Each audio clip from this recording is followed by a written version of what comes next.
This is Indonesia, 54321. So it was a crazy last few months for me with pandemic rescheduled trips, landing on top almost of other trips, and just general craziness. And so I went to 5 different places on 4 different trips. I kind of dove it 3 different ways, as a group on a wet pixel trip, all by myself, and then in a workshop, actually a couple different workshops. I did really 2 kinds of diving. I could have just taken kind of those 2 lenses, fisheye and my 60mm plus that nice CMC diopter, and been pretty happy, although I did cheat a little bit and use a few other things. And I only went to 1 country, 1,700 islands, but 1 country. Interestingly, this is the coat of arms for the country, and everything I did was in the water. And you'll note on that coat of arms, there's no coral, there's no fish, there's no water. It's crazy. It seems like they've forgotten about the best part. The neighborhood. I think a lot of you have been to this neighborhood, maybe more than once, maybe more than me. But here's the neighborhood I'm talking about. You see Australia kind of in the lower right-hand corner, and Singapore in the upper left-hand corner. And in between is mostly Indonesia, a little Brunei in the middle as well. And I've circled, kind of red crayon there, Bali, that's the one in the kind of lower left quadrant, and then Manado, and then Sarong. And we'll get to each of those here in due time. So the first of these trips was a wet pixel trip to Raja Ampat. And if you guys know, getting to Raja Ampat is kind of a pain in the butt. You need to get to Sarong. Maybe you say so wrong, and you wouldn't be wrong. And to get to Sarong, you need to get to Jakarta. But of course, there's no nonstop flights to Jakarta from the US. So you can go to a variety of places on the way. You could go to Tokyo or Seoul or Hong Kong or Manila. This time, for the first time, I went to Taipei. I was in Taipei for an hour and a half. It was lovely.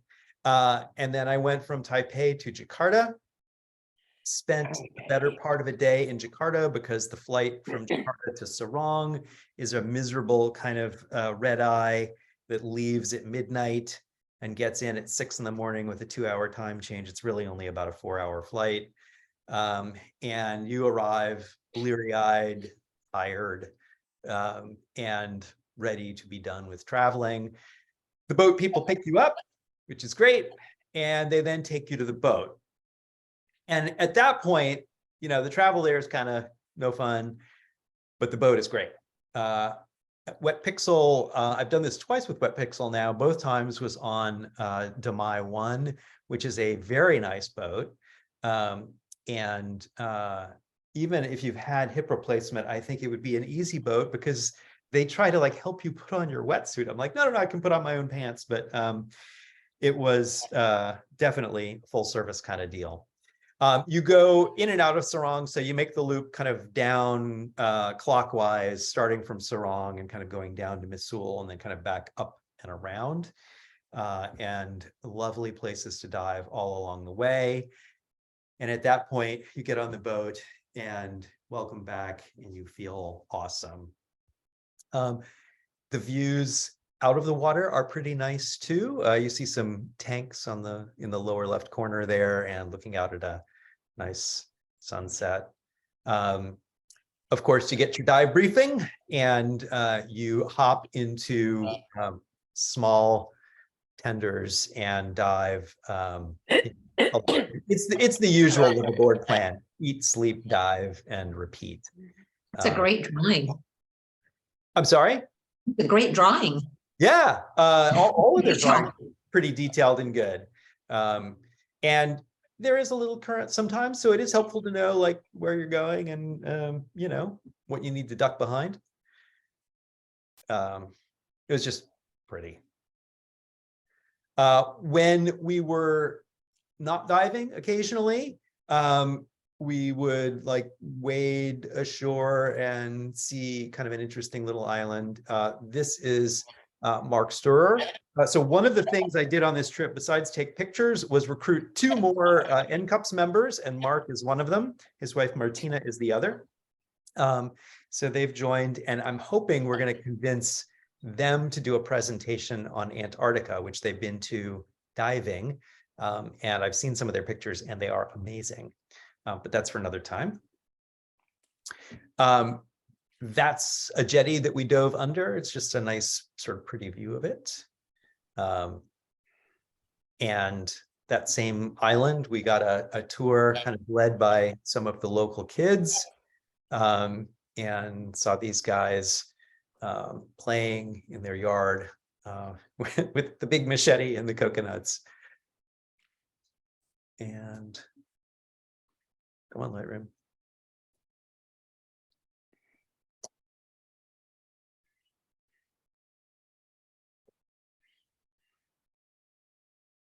All right, sorry, Lightroom seems to have had a problem.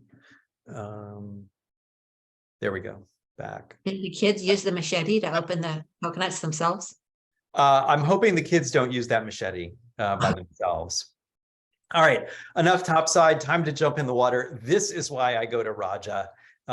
Underwater, it is beautiful. The corals are amazing. They're in very good shape. And there are tons of fish. I will say one sad thing for me this time is that the visibility was not as good as it has been in the past. Looks pretty good in this picture, I think, but it was thicker and chunkier and even a little green in some places that I hadn't seen before. Maybe it's the calendar, maybe it's the weather, I don't know. Maybe it's global warming, I hope not. In any event, I jump in the water and I look for this coral, a tubastria. And I love this coral because it's green. Green's my favorite color. It is a little bit of a light-sucking beast, though. So you do have to have your strobes on high and then try not to have any backscatter. Once upon a time, Alex Mustard, whose workshops I really like, you know, saw this from one of my first trips to Raja, and he's like, no, don't bother shooting that. You'll never get good pictures because, you know, it's too hard to light. But I've brought him around. He now shoots it too. I mentioned there were a lot of fish. There are a lot of fish. And we had a very good time diving amidst all of the schools streaming over the reef.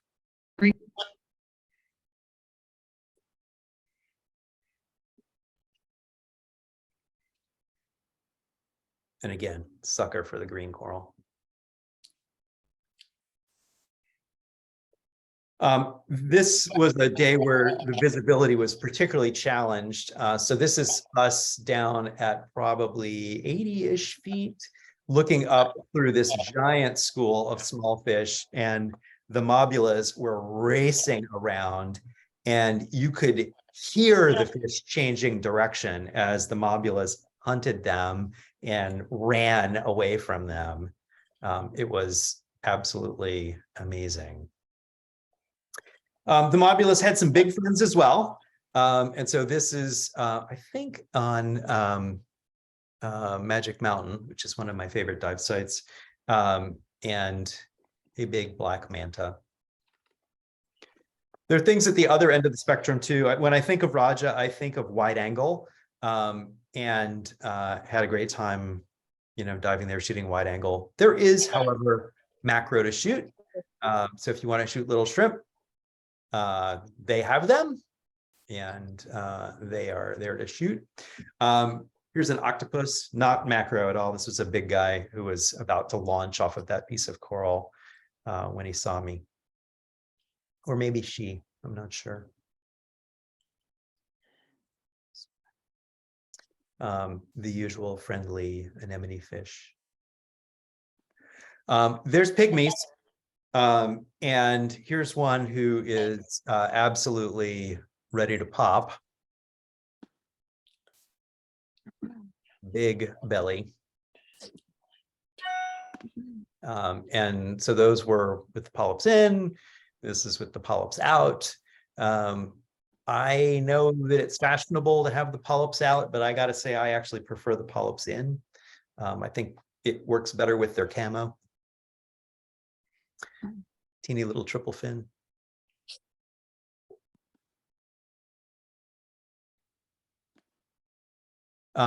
Few different times we saw feeding frenzies where a whole group of fish ganged up on a jellyfish, and these guys were just completely going at it. It was amazing to see. I love a good jetty, and particularly if you can be there kind of in the middle of the day when the sun is streaming down through the slats in the jetty. Sorry, is there a question? Maybe not. And you've got soft coral on the pilings, and the sky above is just really nice. Wobbegongs with fish guarding them, maybe. This was down at about 90 feet near another jetty. Sweet lips kind of hanging out above the coral. And then same dive, much shallower, in the just pretty clear water with fish everywhere. I didn't do much diving at night, but this is from one of those night dives, as are the next couple, I believe. A cuttlefish making a lovely greeting. And a flamboyant. I would have had more of these pictures, except I forgot to put my memory card in on one of the dives, and turns out that's a bad thing to do. And did I mention a lot of fish? And like like that, it was the end of the trip. And that was pretty much my expression at the end. It was like, can't believe it's over. And then back into traffic. This is, you get back and you get off the boat early in the morning. And so it's school rush hour, and you see all the kids on the scooters getting ready to go to school. And some treats on the back of the scooter. Amazing how well you can load a scooter. After this trip, I went to Vietnam, and there you can even more impressively load a scooter. It's truly incredible. All right, so after that trip, I came back to home, and I was here for a while. Oops. And then I had another sort of trip that was not water involved at all, where I was going to Hanoi for street photography, which was awesome, by the way. Hanoi is great. If you haven't been, go. Food is amazing. People are incredible. There's tons to see. It's really amazing. And then I had a trip to Missoula at the end of the year with my family, and on a photo workshop. And it turned out there were like 10 or 11 days between the Vietnam trip, which had been moved because of COVID, and the Missoula trip. And so I thought, instead of flying back to California, getting over the jet lag, and then flying back to Missoula, why don't I figure out what to do in the neighborhood, since I'm in the neighborhood. And so what I did was go from Hanoi to Bali, and try as I might, I tried to recruit people to come and be my dive buddy in Bali, but everybody had conflicts or whatever. Maybe they just don't like me. I don't know. In any event, I ended up going to Bali on my own. I had a dive guide recommended to me, a guy named Wix, who I commend to you. He is amazing. And I stayed at a little place in Tulamben, and he'd pick me up in the morning, and we'd go do a couple of dives and come back, and I'd have some lunch, and then he'd come back and pick me up, and we'd go do a couple of more dives. And it was just amazing. Hey, real quick. Hey, just a reminder, people, just to keep yourself muted, just so there's some background noise coming through. So this is Wix, and you see him making a little offering each morning before we go diving. Some incense. Oh, and this, oops, this is going diving. So he picks you up in the car and you drive a little bit through the jungle. And there's the driver who's going to take us there. And more jungle with the volcano in the background. Hope it doesn't go off. And drive past the, fishing traps and get to the beach and do the offering. You will know the beach here is big and rocky. And Nancy, you know how I said boat diving is the way, right? Well, I'm used to diving off of boats. And so I have full foot fins that I use and not rock boots. So I was wearing my Crocs down to the water, and then Wix very nicely would take the lanyard from my camera, loop it through the Crocs, and tie it off to his rig while I was shooting, which was nice. Full service. This is a lovely rock wall at one of these dive sites, kind of at the end of the jungle. There's actually services there. And so this is the rock wall around the shower and little outdoor bathroom. And of course, I took the picture because there are little friends there living amongst the rocks because it's nice and wet. Nice crab. When you get down there are people there at most of these sites, and they then pick up your rig, throw it on top of their heads, and take it down the beach to wherever you're actually going to get in the water, not just where you've parked, which again, full service, very nice. Off she goes. At lunch, you're back, or maybe this is breakfast, because hard to tell the difference. When I'm in Indonesia, I eat a lot of nasi goreng. I enjoy nasi goreng. And so, little nasi goreng, an egg, some fruit, it's all good. The fishermen keep their boats on the beach. This is one of them, the prow of one of those boats. One of the guys down at the dive site. And then into the water. So in Bali, so between the trip to Raja and the trip to Bali, I had upgraded my camera. I went from an Olympus OM1 Mark II, which I've been shooting now for, I don't know, 5 years or so, to the new OM1. And I got to Bali and I'm shooting macro, and it was awesome.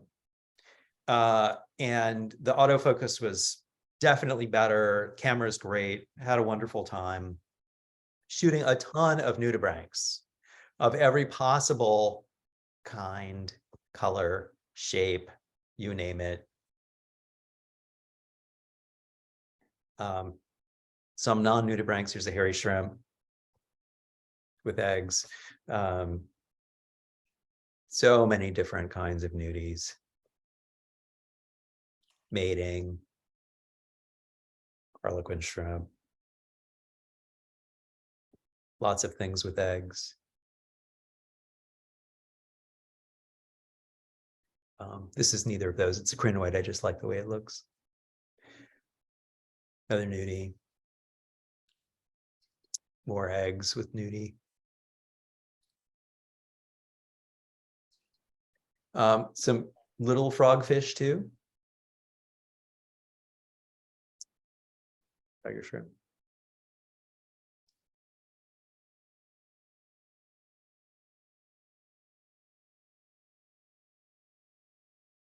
Close up.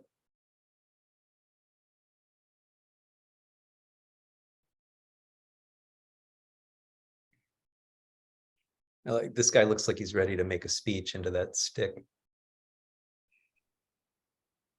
More nudies with eggs. And in case you don't want just a nudie, here's a nudie with a shrimp. I did not shoot much wide angle in Bali. I was about to go to Mosul, where it was going to be back to all wide angle all the time. So we just spent one morning where the viz really wasn't awesome at the Liberty Rec. And having had my head in macro land for so many days straight, I kind of got to the wreck and I was like, what do I do again? I'm kind of lost. So I took a few shots, but honestly, my heart wasn't in it. And then we went back to shooting more macro. So here's a donut nudie with eggs, actually a couple of them. I'd seen these guys before, but never had a chance, or seen pictures of them before, but never had a chance to shoot them myself. So I was happy to see them and get that chance. Sorry, was there a question? I was just gonna say, are there different flavored donut nudibranchs? Like, can you get like Yeah, frosted or jelly? Or... You want the cruller? Yeah, the cream filled ones, definitely.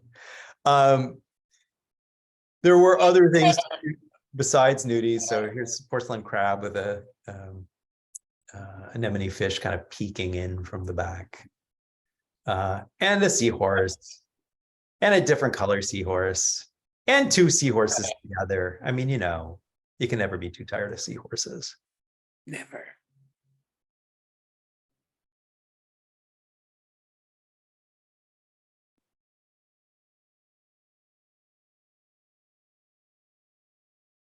So if you want to shoot nudies and other small stuff, it is really an amazing place. And Wix really is an amazing guide. He used to work at Scuba Soraya, which I think some of you guys have been to. Scuba Soraya was closed from the pandemic, and it's still closed. Well, maybe it's reopened now, I don't know. But it was, when I was there, it was still closed. And they were renovating it. And so some of the people who used to work at Scuba Soraya were working at the place I stayed, which is called High Blue Malasti. And it was lovely. I commend it to you. It was great. It was inexpensive. And there's a great dive site right out front, and other dive sites very close by. And in any event, Wix is a tremendous guide, and having him devoted to you means he finds stuff, he, you know, helps you get the shot. And it really was, it was luxurious diving at reasonable cost. Ooh. Ooh.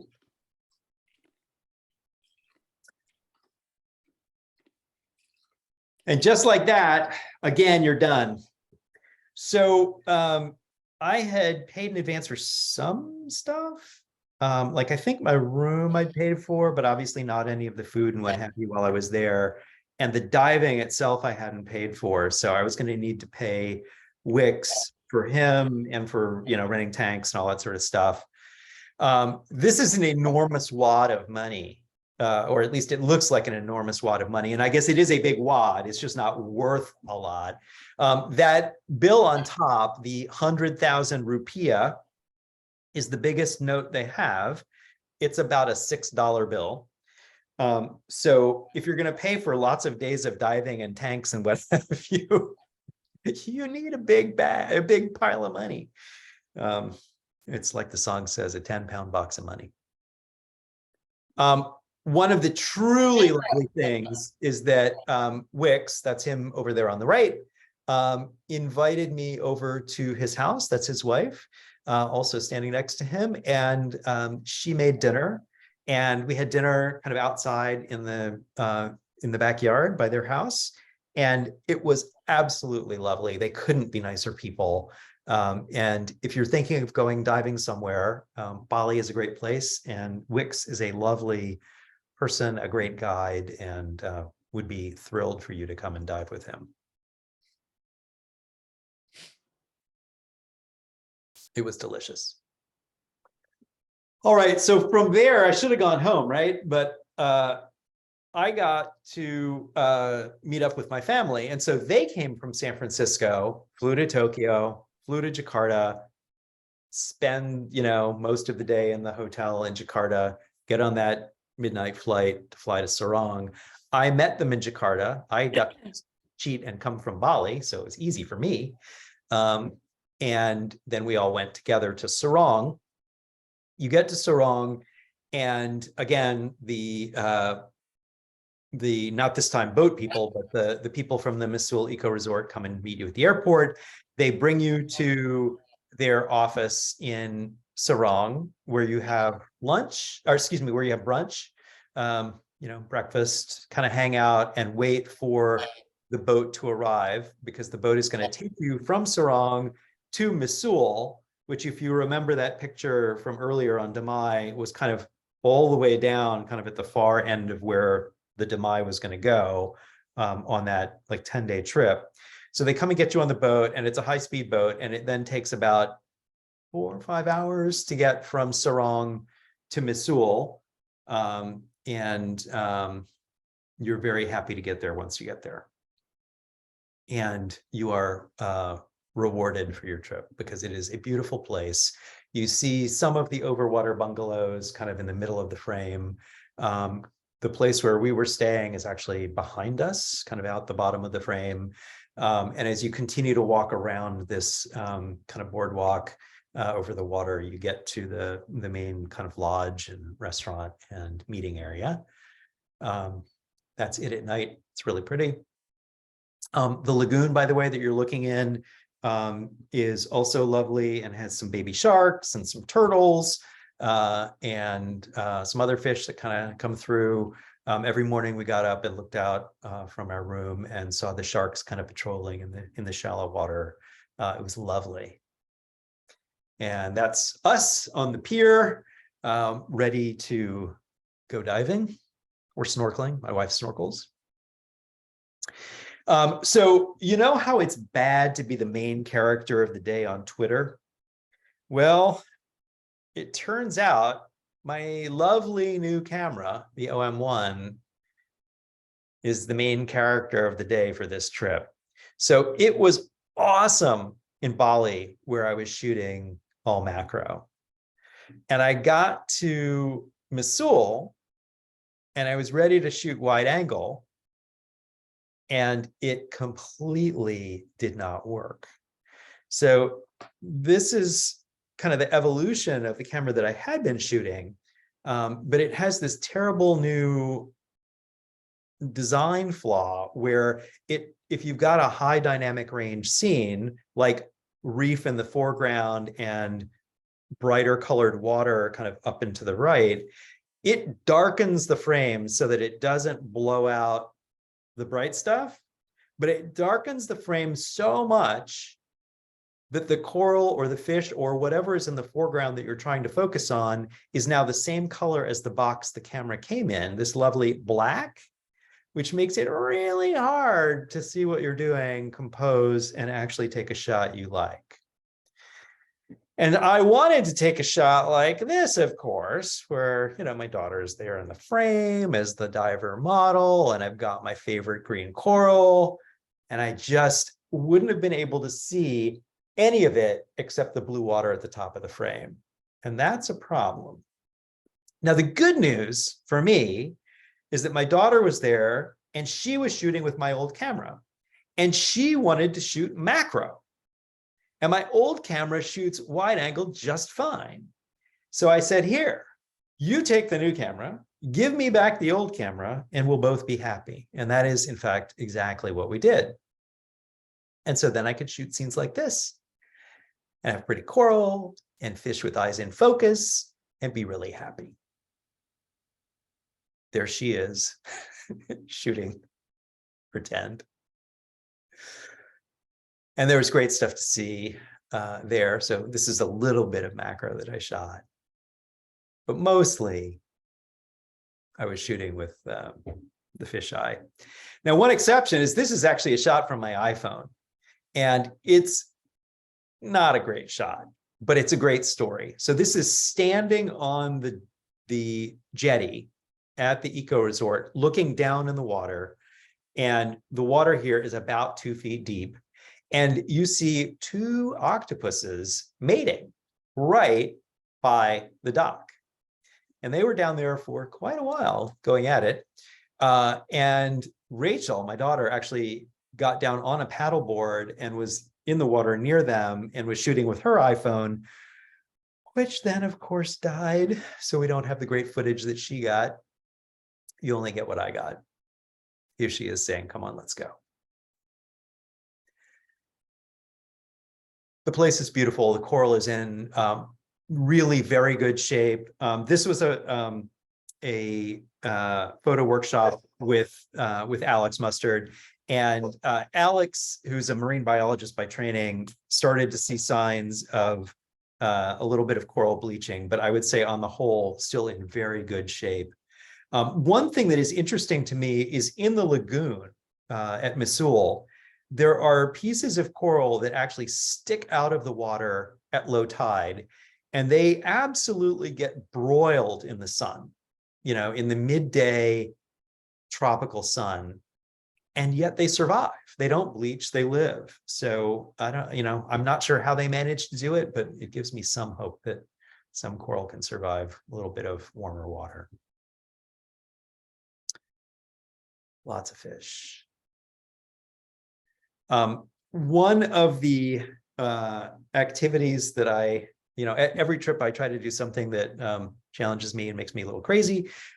This trip was trying to get flash wrasse. So as you guys probably know, they do their display at dusk, which makes it super fun for your autofocus because, you know, not great contrast. They're racing around. They are completely erratic. They only pop up their fin for, you know, a second, maybe, and then they dash somewhere else. So trying to get them big in the frame, trying to get them in focus and with their fins up is hard. And there's two different kinds, this one and that one. I was happy to have frames with both of them. And it only took me a few nights of cursing through my regulator to do it. One of the features of this workshop was it wasn't just kind of Alex helping us do a better job shooting. We also had Callum Roberts, who is a ocean researcher from Wales there. And you see him, you know, staring intently at this stone anchor. But he gave talks on the ocean and kind of hopeful things that he sees in kind of how things are going, although obviously it's a challenging environment. Callum Roberts, great guy. He's written a few books, including some that are you know, kind of easily accessible to lay people like us. And it was a great joy diving with him. And his wife is also a marine biologist. Tons of fish.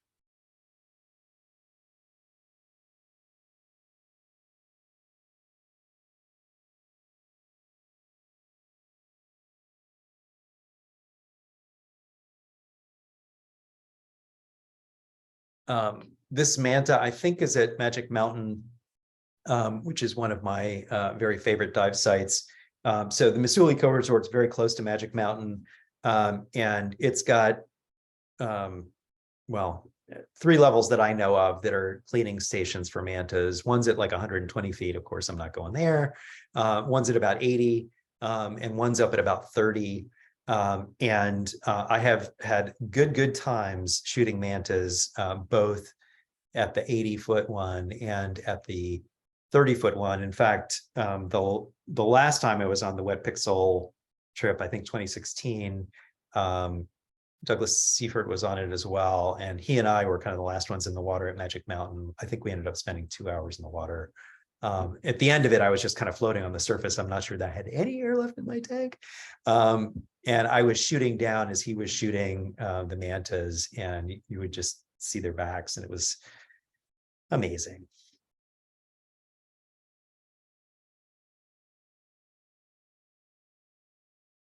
This is one of the turtles from the lagoon.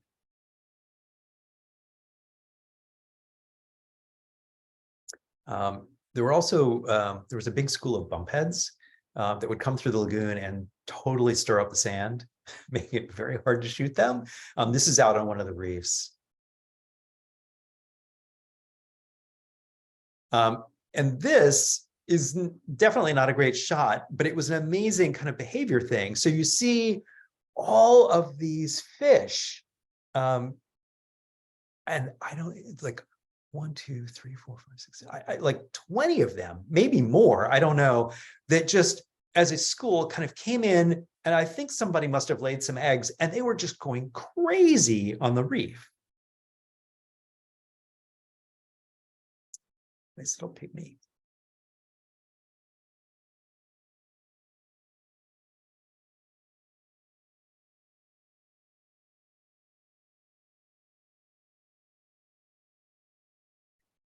And just like that, it was over, and we had to come home.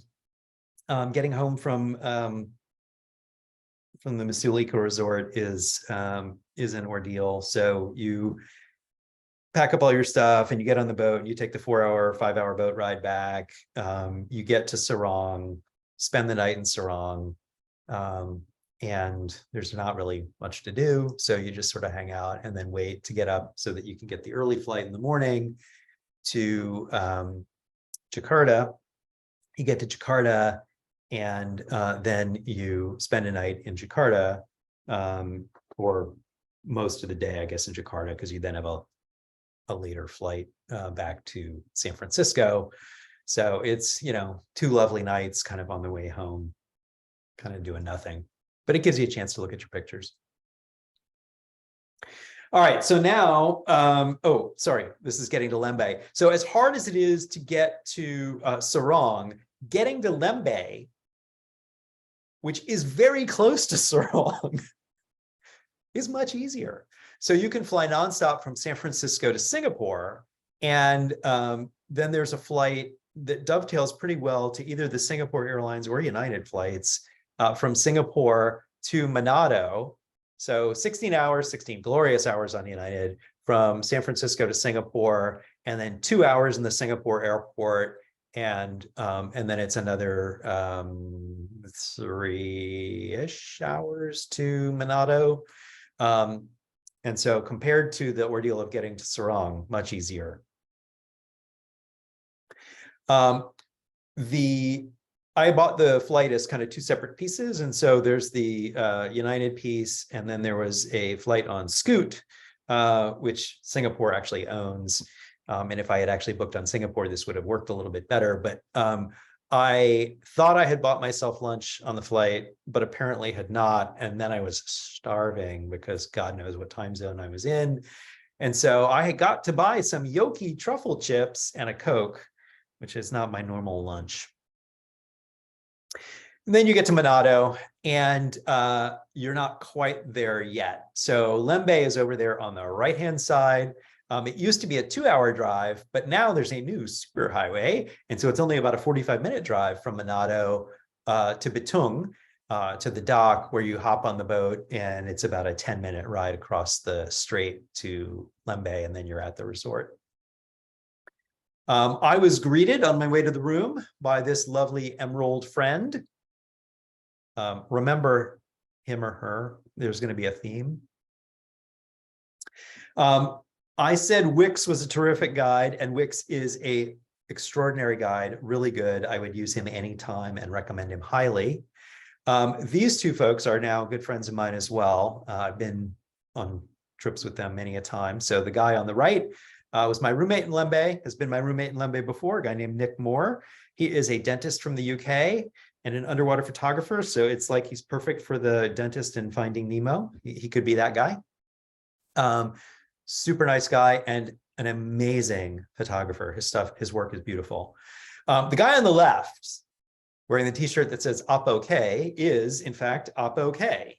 Oppo is, so all of the guides in Lembe are amazing. Oppo K is the most amazing. Oppo is truly in a class by himself and is an amazing guide.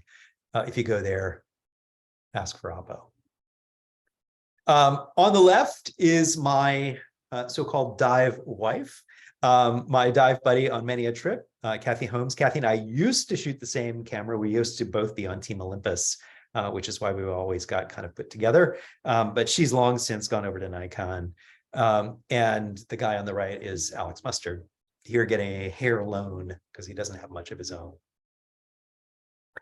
Remember, I said there was a theme. I came back from a dive, first morning dive one day, and that's my blue dive bag sitting on top of my locker. And I look up and I'm like, oh, look, a friend.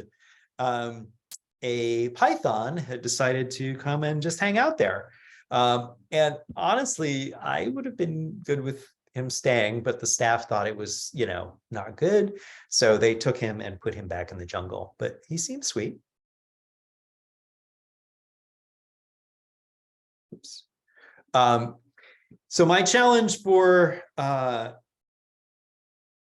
Miss Sewell was the flash arrasts, which were hard to focus on and get framed the way you wanted and, get the shot you like.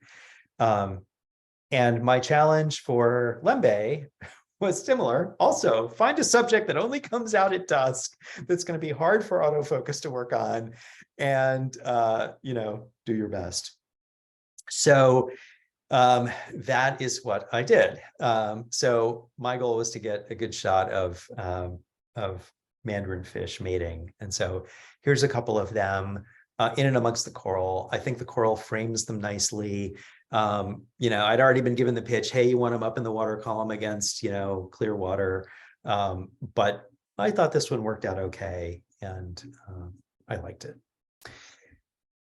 Frogfish with some nice out of focus background. Much bigger frogfish pretending to hide in this line.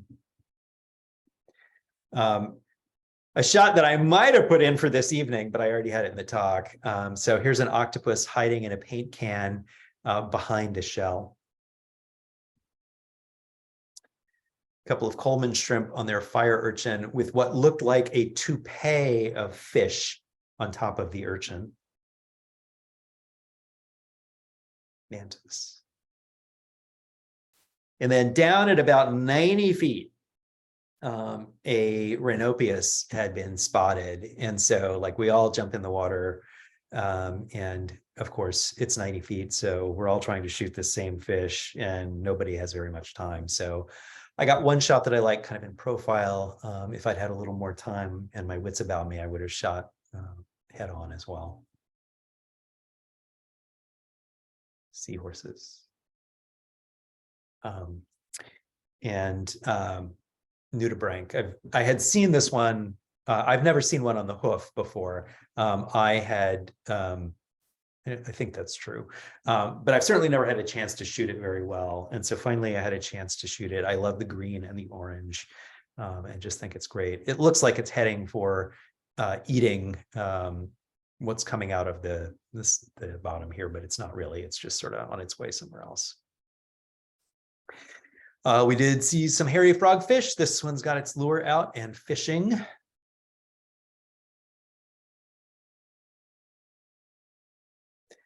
And then by the end of it, after 4 nights in the water, I got the shot that I wanted, which is up in the water column, mating, and with the eggs trailing out behind them. So I was happy to have gotten the shot finally. And there are the new to me anyway, managers since the last time I was there, managers of Lembe waving goodbye as we leave. You see the dive center kind of to their right with all the tanks out in front. And to the right, you see a couple of blue umbrellas folded up. The pool is kind of just to the right there. It's a lovely setup. I recommend the place highly. All right, well, we weren't quite done. Kathy, my dive buddy, had won a trip to Saladen in a photo competition. And she asked me before the trip, hey, do you want to go? And I'm like, hey, we're going to be in the neighborhood. Sure, let's do that.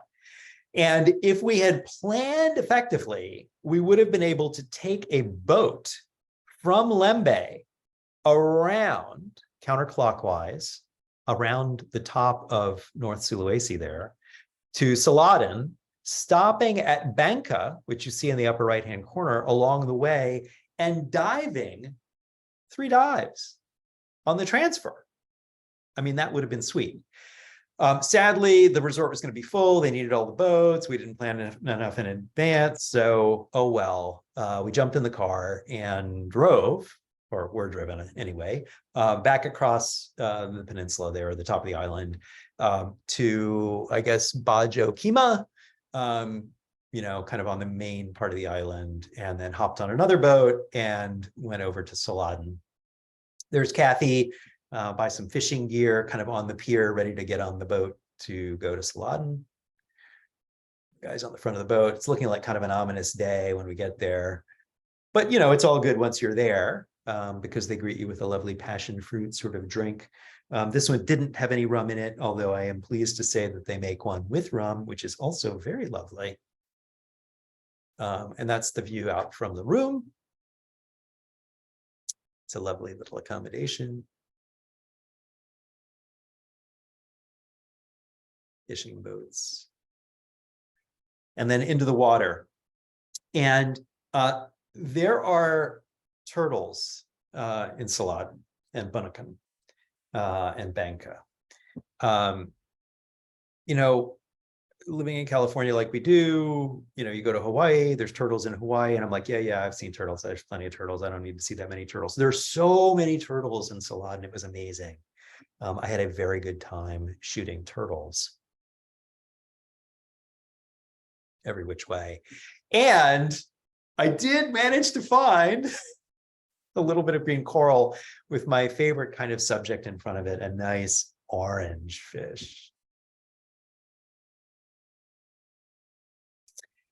They also had some Pantohi pygmy seahorses, and I have a shot, this one that I like.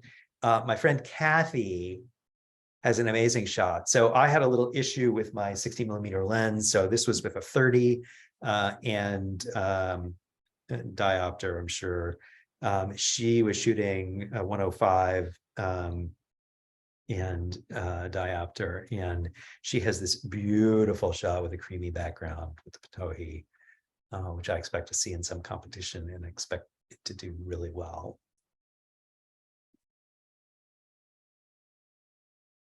And so at the other end of the spectrum from those pygmy seahorses, here's a giant frogfish that I shot at the very end of our very last dive. And with that, it was then time to pack all the gear from Saladin and come home. And now I'm back from Indonesia, and my gear is like all dried out, and it must be time to go again. I will be thrilled to answer any questions anybody has, or we can go straight to Minicom. I have a question. Okay. Can you fly to Saladin? You fly to Manado. How long's a boat trip to Saladin? 15 minutes. Do you know the frequency of the 3-dive ferry that goes around the counterclockwise around the island? I guess it goes clockwise the other way too. It does. You can do it either way. You have to arrange it with the 2 dive resorts. So it depends on whether, like, if the resort's full and they need all their dive boats for guests that are staying there, then they don't do it. If they're not full, then they have extra capacity and they can, send you and a guide kind of along the way. Even though we didn't get to do that, we still didn't have to pack up all our stuff. Like our cameras, we left set up. We just put them in a milk crate and didn't have to take everything apart and put it all back together. So that was nice. And our dive gear, same thing. We just threw it all in a crate and they took it. And so packing was easy. It was just pack up your clothes and random loose bits and off you go. It was one of the more painless transfers I've ever done. So I would recommend it. If you can do it and get 3 dives in too, more better, but not so bad. What the port where you took the boat to Lemba, did it look like there'd be good snorkeling around there on the west side of that channel? So the Lembe Strait is a shipping channel. And the water is, and I'm going to use a technical term here, filthy. So I don't know whether you'd want to snorkel there or not. There are places that are perfectly fine for snorkeling. I think like Nudie Falls, which is one of the dive sites, would be great to snorkel because you can snorkel right up to the, up to the water line. There's stuff to see like literally up to the surface. And I'm sure there's other places that would be good to do that. You could there's some other dive sites that are more kind of corally and are not too deep, and you could snorkel those. I've only ever been diving in Lembe, so I'm never sort of thinking hard about snorkeling. I'm thinking about like little critters on the bottom. So I don't really know.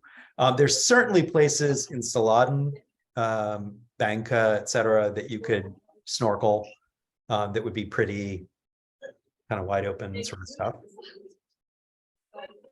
Okay, thank you. Sure. Two eyes and a tongue. I see your hand up. That would be me. Hi. Dad, if you could only go back to one place, where would you go to dive? If I was only going to die, if I was only going to shoot macro with you, Rachel, it would be Lembe. If I was only going to shoot wide angle, it would probably be Raja. And I am going to be back in Raja in January. I don't yet have a trip to Lembe scheduled, although I was trying to get one jammed in at the end of August, but to no avail. They're both truly spectacular places, and I've now been to both of them several times and would gladly go back to either, and would hate to have to pick one over the other. And now the trip to Bali was also wonderful. And of all of the various trips to Indonesia, that one is the most cost effective. The room was about $40 a night. The dives, including tanks and dedicated guide and transportation to the to the site and everything, was $40 a dive. I mean, and you could say, I want to do 2 dives a day, or I want to do 4 dives a day, or whatever you want to do, he would accommodate. That was the most cost-effective way to do it. And if you want to shoot macro, just amazing macro subjects and a tremendous guide to do it with. So I would unhesitatingly do that as well. So you're talking about Bali? That's Bali, yeah. How do we find the guide? His name is Wix. I can give you a pointer to him on Facebook Messenger or WhatsApp. Just let me know. Have you worked out the exposure issue in your camera? Yeah, I have worked it out. I've worked out that I'll be converting to Sony. Really? So it wasn't just an auto exposure thing. It was something completely different. It just couldn't deal with the dynamic range. That was what was going on. So I am 100% sure that Olympus could fix it in firmware. But Backscatters talked to them about it or mentioned it to them, and they've said nothing. If you only want to shoot macro, or if you want to shoot, birds out of the water, in flight, it is an amazing camera. It is awesome. It really is. It's great. And for birds in flight, you've got a long lens, and because it's a 2-to-1 crop factor, you've got, effectively much longer reach.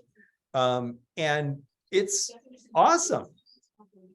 But if you want to shoot wide angle, you basically can't.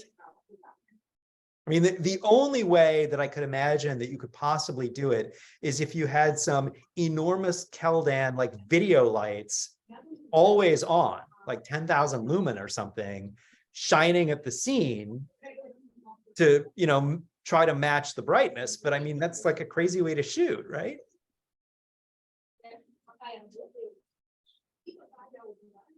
So. Yeah, I have a solution. It's not the one I had imagined. It's going to be an expensive solution. Okay, good, Siri. Well, I was talking to we had dinner with Jill and Jen who were at Limbe with you, and they said a lot of people had replicated Alex Mustard's setup, but you defied the trend. But they seem proud of you for that. So Well, I guess they were proud. I'm not proud anymore because I'm likely to end up just like him. He's just converted to Sony as well. I won't tell them. Yeah, the handwriting was on the wall. He had been testing the A7R5 and the A1 like all year from January. He's got over 100 dives now with those two cameras.